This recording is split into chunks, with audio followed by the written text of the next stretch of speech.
Chattanooga. I am Chattanooga. Come on up. Russia. With a K.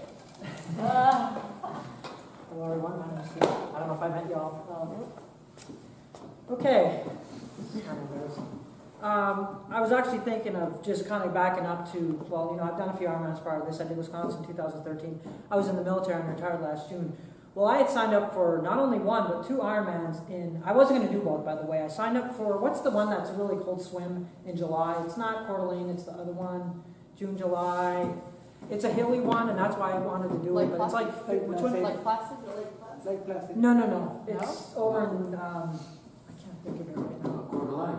Is it Coeur d'Alene still? It's, Coeur d'Alene. oh, then I guess that's the one. Well, anyway, I thought 55 degrees in the water, I'm not doing it. So, Lake Placid, we're crazy. You guys that do this, I probably would have quit. Melissa, I probably would have quit, so I'm really not. I'm a wimp. So anyway, I signed up for Coeur d'Alene. I was still kind of going through what I wanted to do when I left the military, and I wasn't sure about the timing of the job and all that. So then I transferred to Louisville.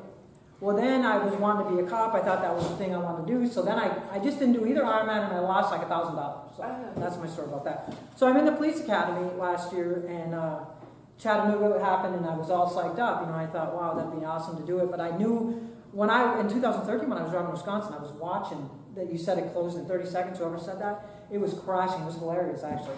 So I thought, well, if it's open in a day or two, I don't know. I waited actually a day or two. I thought if it's open, I'll sign up. So I did.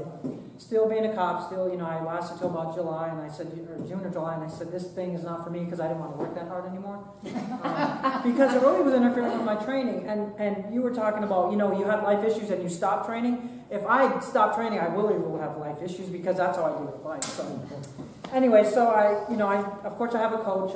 He's Scott Jones. He's out of Colorado. He's a real good friend of mine. I've been doing him in the Navy. I used to race for the military. So doing my training, when I started working here, I was blessed to meet, Dink. I had heard about Dink and all that, but we started training with Dink, and I actually do a lot of training alone, though. I mean, I train with some of the Spring City, like Emmett and, John Ortiz and all that. I do a lot of that in the group rides throughout the earliest part of the spring and stuff, but once I get closer to Ironman, I usually train alone, but actually I was training with Dink a lot because, we were drafting and get on my tri-bike. So anyway, so Chattanooga was a great race. I recommend it to anybody. I think for a first timer especially. The swim, I loved it because like other people, I'm not a swimmer. I mean, I've gotten better, but when I first did Kona, I swam like an hour and a half. So, now I did a 104 in Chattanooga. That was my PR. I was like, wow, I really don't swim that fast. It just pushed me, as it did all of us. I really didn't have any, like I said, I've done some Ironmans, and I've had those times on the run, especially where you're just like, what am I doing? This sucks. I have this much more. I did the tough man, and I started too fast, and I had that black, where you just get in that moment. But Chattanooga, the swim went good. The bike, I really, somebody mentioned how fast it was. It was crazy fast. I mean, I started out a little bit conservative because my coach, as well as I always talk to Dink about that, because I think I'm just going to go fast, and that I'm going to keep going fast, and that's why in the tough man my run kind of faded. But I just had a really good bike, and I got on the run, and I had to hold myself back because running like other people, that's my thing. And I get out there, like when I've done Kona before, I'll be running like 7:30 the first. I can't do that. That's not realistic, So I was holding back. The worst part of the run for me was on the greenway, where it's like the greenway. That part was horrible because it was just so boring. There was nobody there, and I felt like I was going, slow. And I don't know if it was a false flat or if it was just, but I love hills. I mean, I just really love hills. So, because what goes up must come down. So, the other thing, nutrition-wise, I know a lot of people talk about all the, of course, I've done some Ironmans. I couldn't do the Coke and the candy bars and all that. And my coach, this is the other funny thing.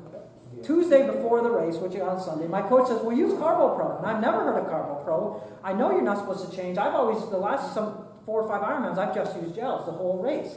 So he's like, just use Carbo Pro. And I'm like, on the bike. And I'm like, I can't do this. So I'm freaking out. Dink, I'm telling Dink, Melissa, I was like freaking out. I can't do this. So he calls me up and he calms me down. Because he qualifies for Kona every year. I mean, he did it this year, he's doing it next year. So I trusted him, and it worked out perfectly. I was just sipping like an IV, like he said. Melissa mentioned, I had a little bit left when I was done on the bike, and on the run I used about maybe 3 gels. He said, don't drink Coke until the second half because I love to just guzzle, Coke and everything on the run. And the other thing I want to say real quick is the walk runner, there's nothing wrong with that. When I did Louisville in 2010, it was like 90 degrees, 100% humidity. I had a really good run, and about halfway through the run, every aid station I was walking through. So there's nothing, I used to think, like somebody mentioned, I used to think if I stopped and walked, I would be done. Through the aid station. Yeah, that's what I would do.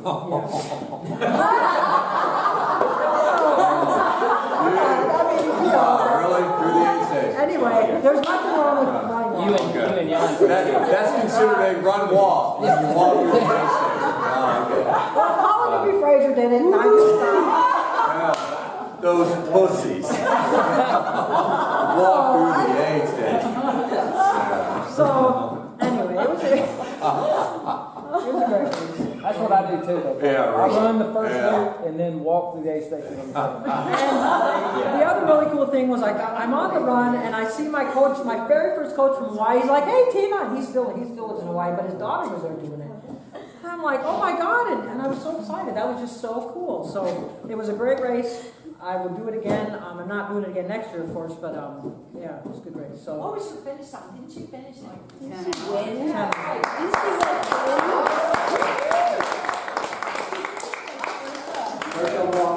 Next.